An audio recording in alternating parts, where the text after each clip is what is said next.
All right, we're continuing on tonight in our series called I Quit. And what we've kind of been saying is the premise of this whole series is that in order to experience the kingdom of God here on earth, there are things we need to quit. And again, we're not talking about, unfortunately what the church so often becomes is this whole kind of program of behavior modification where we look at behaviors and say, okay, we need to change this moral behavior and change this moral behavior and change this moral behavior, which might help us personally.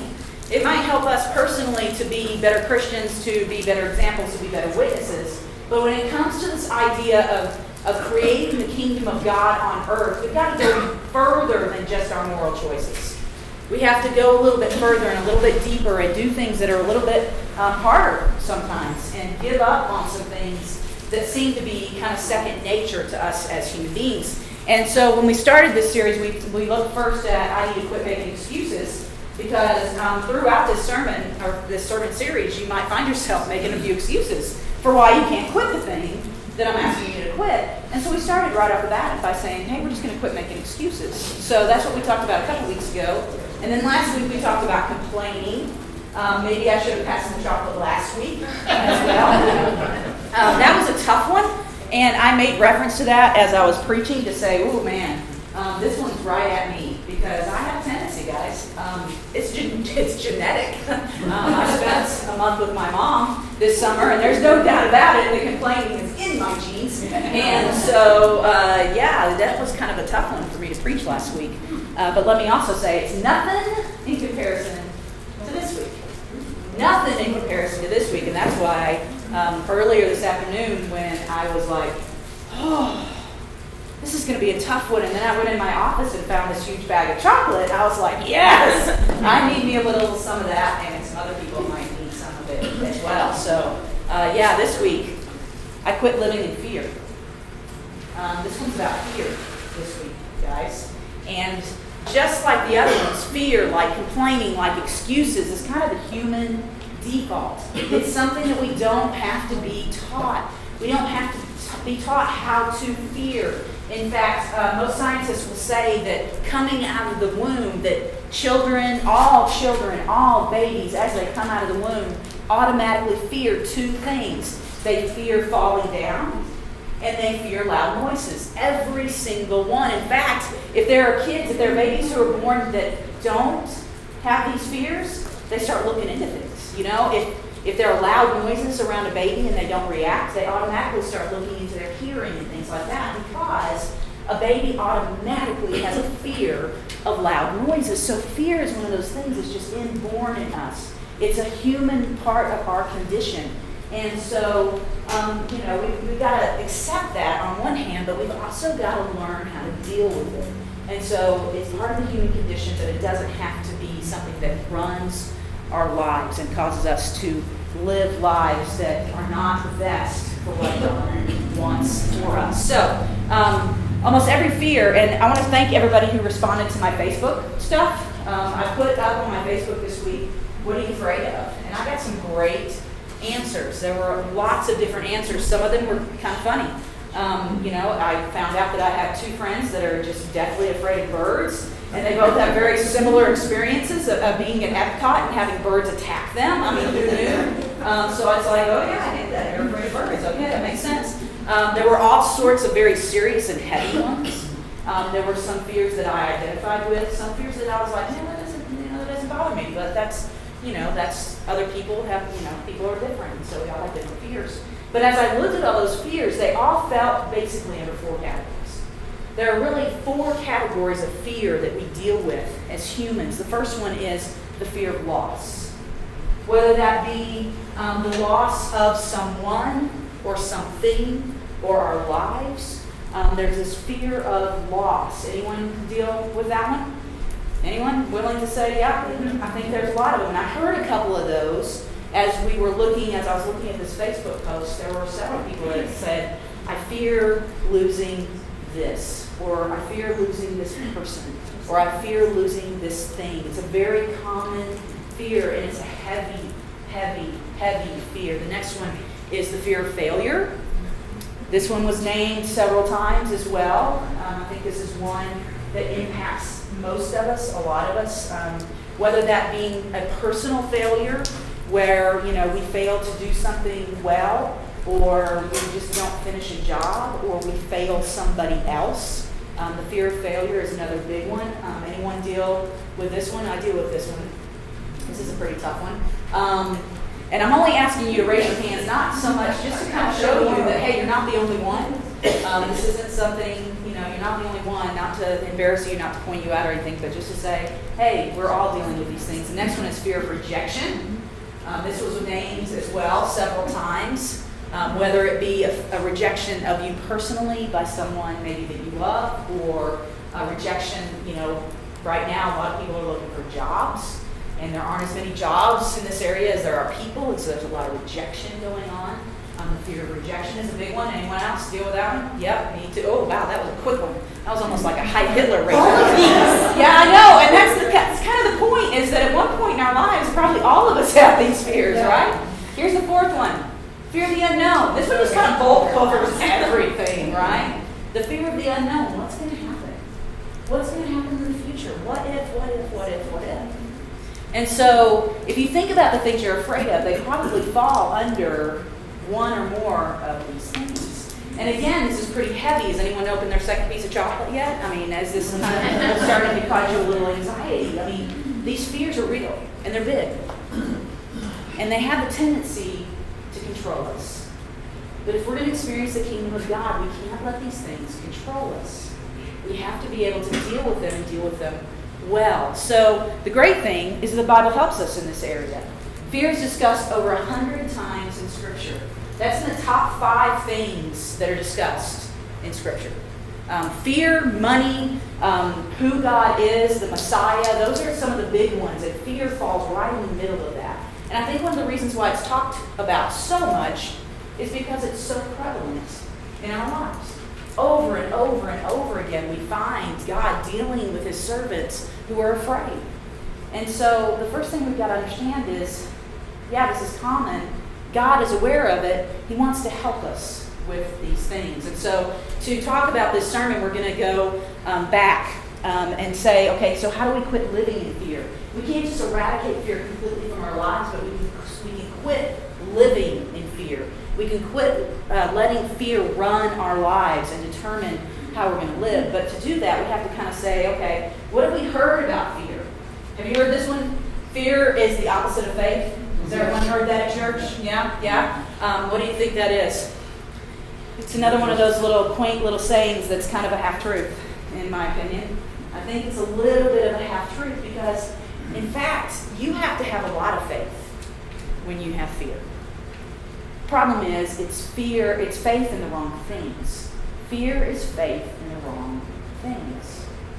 Fear is putting our faith in places that don't deserve our faith. Putting fear in the unknown, putting fear in our own self-esteem, all these kind of things. It's putting faith in that instead of putting our faith in God. So this idea that fear is opposite of faith is kind of a half-truth. Because we're always going to have fear.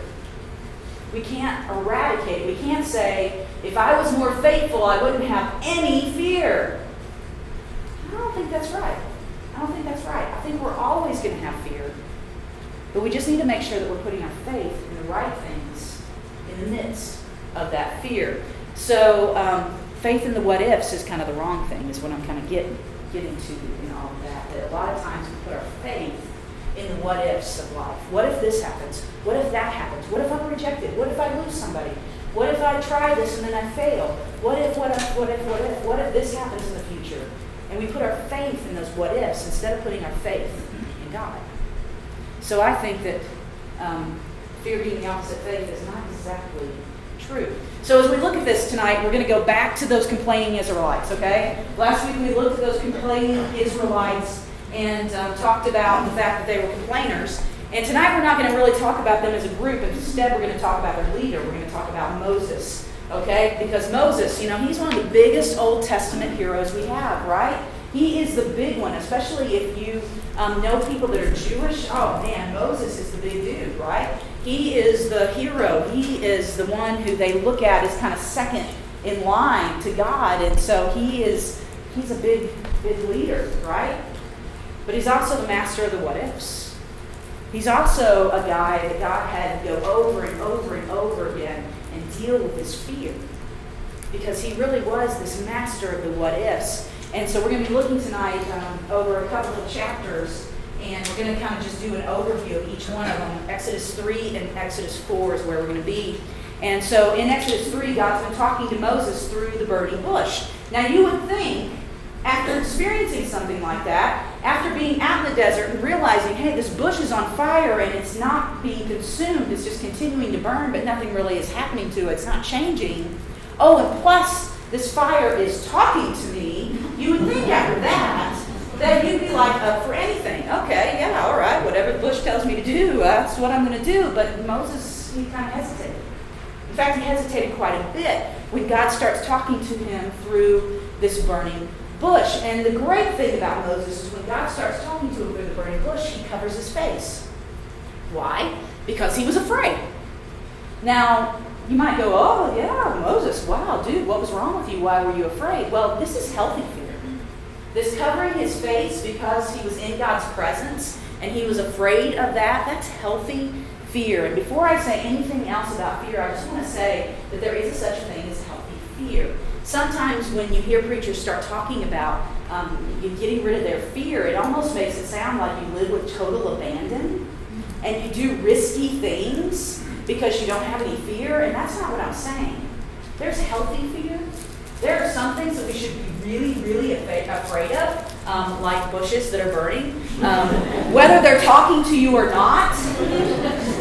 You know, fire burns you. Don't go sticking your hand. Don't be like, hey, I've got so much faith, and God said I don't have to be afraid. I'm going to stick my hand in this burning bush. Oh, that was a bad idea. Yeah, there are some things that we need to be afraid of. That's true. There's a healthy fear, but then there's definitely unhealthy fear. And so Moses had some unhealthy fear, and we are going to look at the story and pick it up in chapter 3, verse 9. And this is God talking to Moses, and he says, look, the cry of the people of Israel has reached me, and I have seen how harshly the Egyptians abuse them. Now go, for I'm sending you to Pharaoh. You must lead my people Israel out of Egypt. But Moses protested to God, who am I to appear before Pharaoh? Who am I to lead the people of Israel out of Egypt? So Moses has experienced quite a bit of loss of respect, okay? He, in his life, and we're going to talk a little bit more about this later on in the sermon, but he has lost respect. He's lost the respect of the Israelites, and he's lost the respect of the Egyptians. And so that experience, the experience of having lost and then fearing losing again, leads to his current fear of failure. And he's saying to God is saying, hey, I want you to go and take care of my people. I want you to lead them out of Egypt. I want you to lead them out of captivity. But his fear of loss is leading him to a fear of failure. He's saying, who am I? I can't do that. Why are you talking to me? Shouldn't there be somebody else? Who am I? And it's kind of a self-esteem issue that he's dealing with. And part of that is because he fears failing. He fears failing. It's a huge fear for him. He also fears loss. He's already lost respect.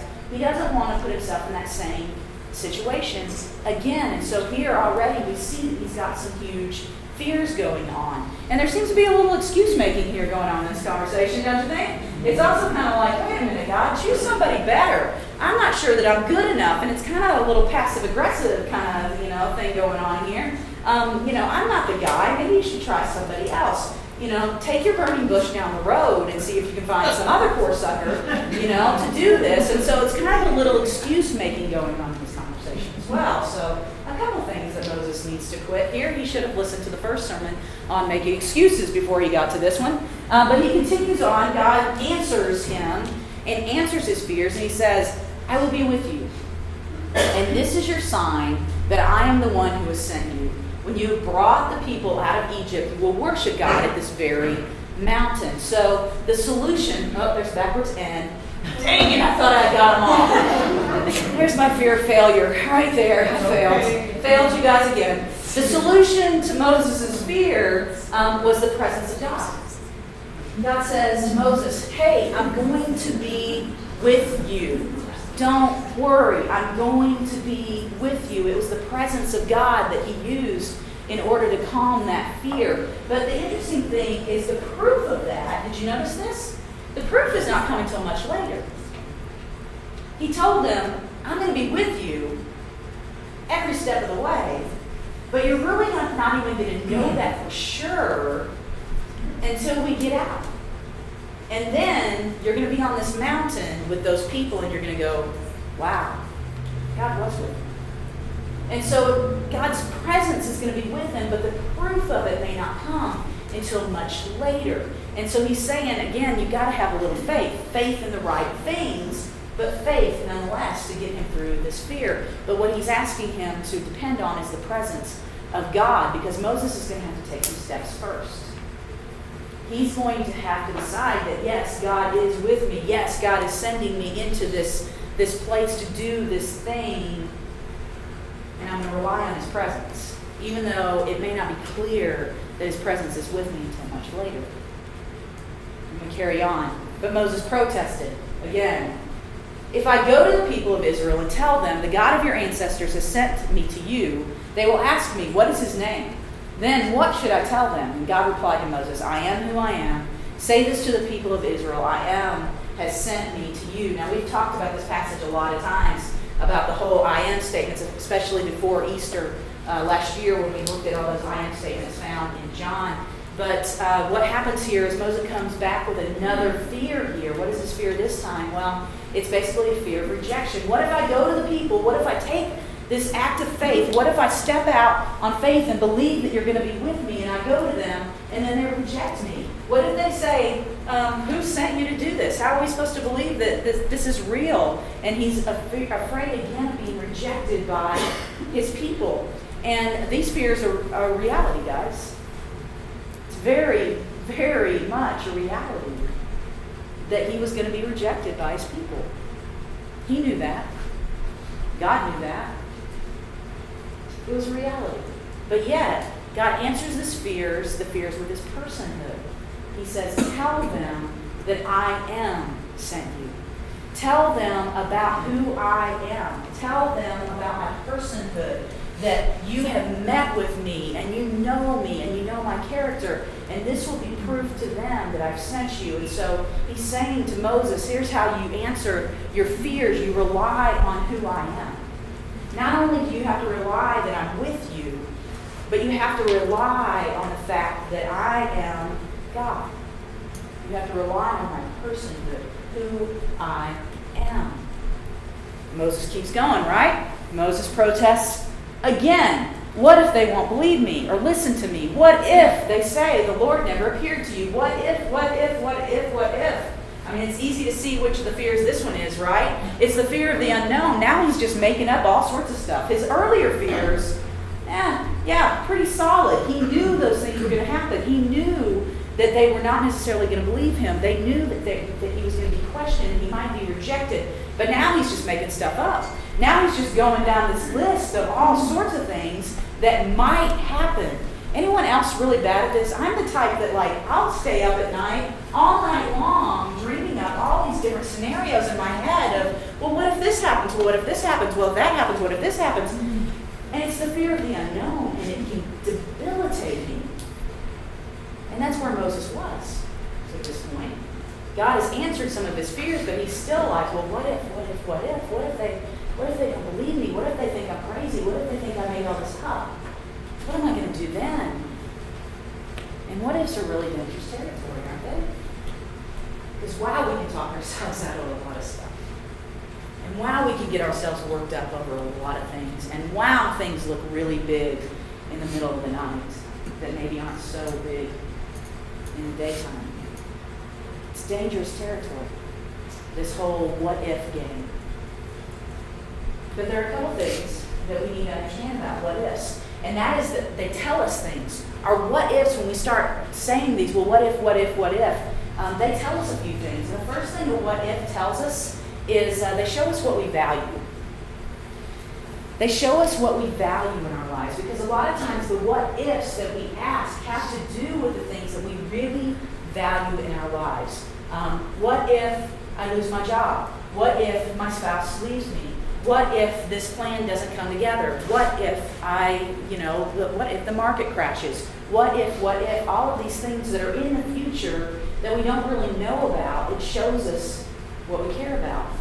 Our money, our families, our security, our relationships. They show us what we value, and that's not necessarily a bad thing, but they also reveal where we trust God the least. With our money, with our families, with our security, with our relationships.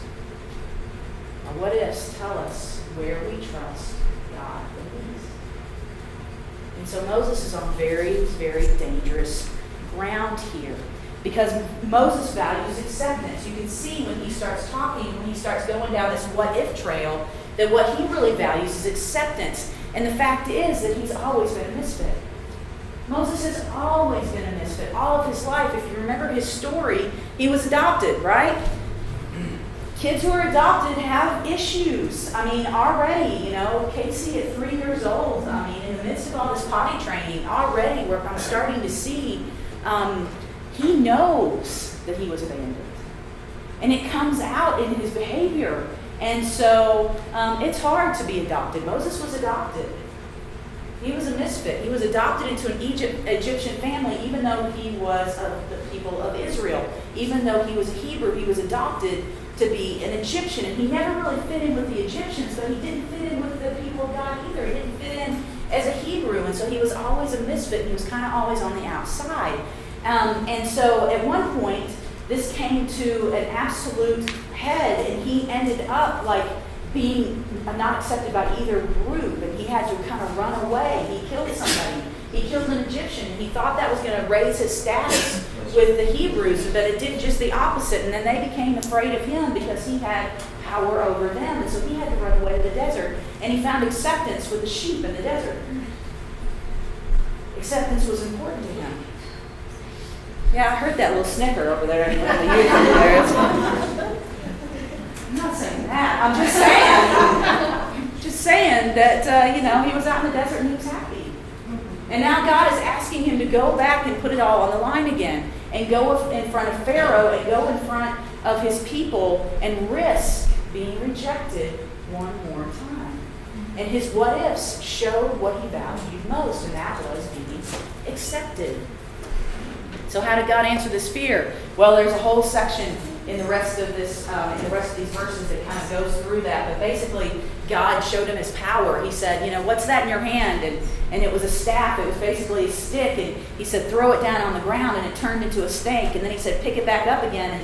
And he showed him all these things, and he had him stick his hand in his coat, and he pulled it back out, and it was withered. And then he put it back in, and it was healed. And so God answered this fear with power. He says, listen, I'm God. If I send you to do this, I'm going to take care of you. And so he showed him his power. I have the power to take care of you. So Moses' fears were met by three things. With God's presence, with God's personhood, and with God's power. Isn't that nice that they're all keys? Isn't it great when it works out? That's like a preacher's dream right there. When they all work out and they're all the same letter. God's presence, his personhood, and his power. That was the thing. Those were the things that God said to Moses. Here are the things that are going to get you through. Here are the things that are going to conquer your fears. Here are the things that are going to allow you to walk through this even though you're afraid. Even though you're afraid every step of the way. Because it would be nice if we were able to look at this story and then Moses was like, oh, okay. And went and did it and wasn't afraid. But you see throughout the story where he keeps coming back to these three things. He keeps coming back to God's presence, his personhood, and his power, because he's still afraid. But these three things allow him to move forward. He faced his fear because of these things. But that doesn't mean he was never afraid again. And it doesn't mean that you won't ever be afraid again. Because fear is part of our life. So what does this have to do with me? What does this have to do with us? Well, here's that question where you might want to, open that piece of chocolate. Where are you not trusting God? What are you afraid of?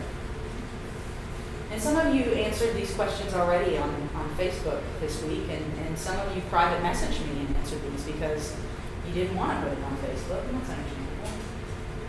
But right now, in your heart of hearts, as you're sitting here and you're listening to these things, what are you afraid of? And I didn't think it was fair for me to ask that question of you without answering it for myself. Right? I mean, that's not fair. Who does Melinda think she is, Asking us to answer these questions and her not answering them for herself. I think for me, the biggest thing, especially because, you have to think about my job. I have a really weird job. I have a very strange job. Most of you guys don't have the same kind of job that I have. And the thing that makes my job really hard is that it's a year-to-year job. I serve at the pleasure of the bishop. That's the line. That's the line that we have. I serve at the pleasure of the bishop. And at any moment, the bishop could say, nah. And at any minute, the bishop could say, I want you to go somewhere else. And that terrifies me. It terrifies me. I don't want to go anywhere. I'm not looking to go anywhere. I don't want to go anywhere. I finally found some place that ministry is making me happy again. But yet, that fear is always there. And it's not just professionally. I mean, there are personal fears too. I mean, things happen. And, even in the last few months, things have kind of happened that I thought I had a pretty good handle on. And I had figured things out. And this is what my future is going to look like. And it's going to be good. And it's going to be okay. And then kind of blew up. So I think my big fears, the thing that I have to be vulnerable about with you guys, is that I fear the future. I fear the future and the unknowns of the future. And there are a lot of them as a pastor. There are a lot. So that's my answer.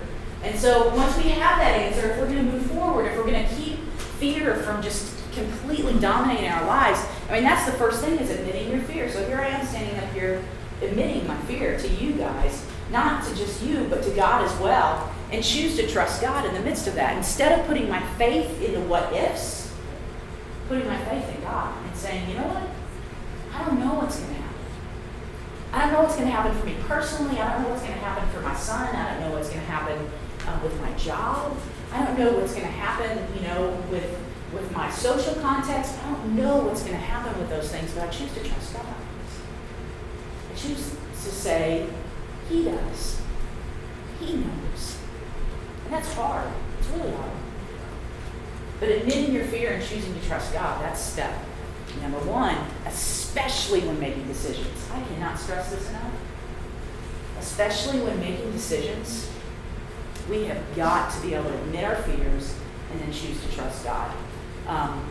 Because the majority of the time, we make really bad choices when fear is in control.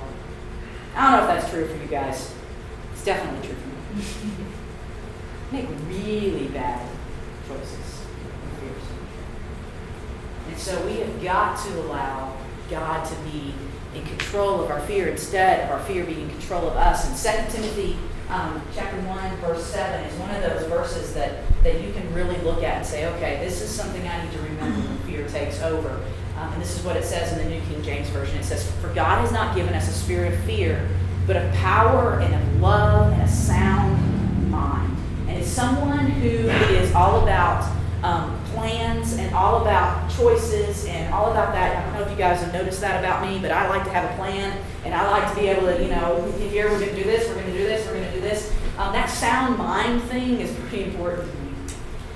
And here's what I think that says, is that fear leads, if you look at the corollary of what this verse says, fear leads to weakness, hate, and an unsound mind. If God didn't give us a spirit of fear, and not choosing to live with that spirit of fear gives us power and love and a sound mind, then fear leads to weakness, hate, and an unsound mind. Anyone want to sign up for that? But isn't it true? Isn't that what fear does to us? And so in the midst of fear, we've got to remember, especially when we're having to make decisions, and fear starts kind of talking to us, remember this passage in Timothy. For God has not given us a spirit of fear, but of power and of love and a sound mind. Second thing we've got to do is we've got to seek God till He delivers us from our fears. That presence, that personhood, and that power. We've got to seek those things. Seeking those things to overcome. We've got to seek them. We've got to look for them. We've got to try to find them. We've got to go after them. We've got to spend the time to look for them. Those are the things that are going to walk us through our fear. And it's not a quick fix, is it? It's not a quick fix.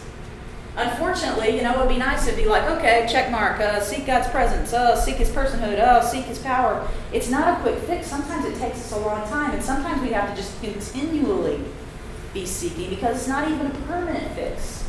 It's not one of those things where we can say, well, I've got fear in this area, I need to seek God's presence and His personhood and His power. Oh, okay, now I've got it, and I can keep going. No, it's something that we have to constantly going back to and going back to and going back to and going back to. Seeking over and over and over. But we don't have to be held hostage by our fears. And this is the passage I want to kind of leave you with. We don't have to be held hostage. Isaiah 41:10. This is another one of those that I've been reading a lot recently. This is what it says. It says, don't be afraid, for I am with you. God's presence. Don't be discouraged, for I am your God, His personhood, and I will strengthen you and help you. There's His power. And I will hold you up with my victorious right hand. That's one to live by, guys. That's one to read all the time. That's one to put on your mirror when you're just not sure what's going on. You're feeling especially afraid. I think that's going on my mirror this week. Don't be afraid, for I am with you. Don't be discouraged, for I am your God. I will strengthen you and help you. I will hold you up with my victorious right hand.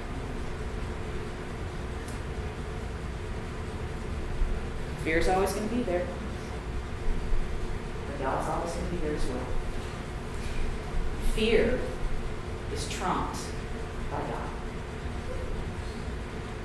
Do you believe it? Shows through the way we live, folks.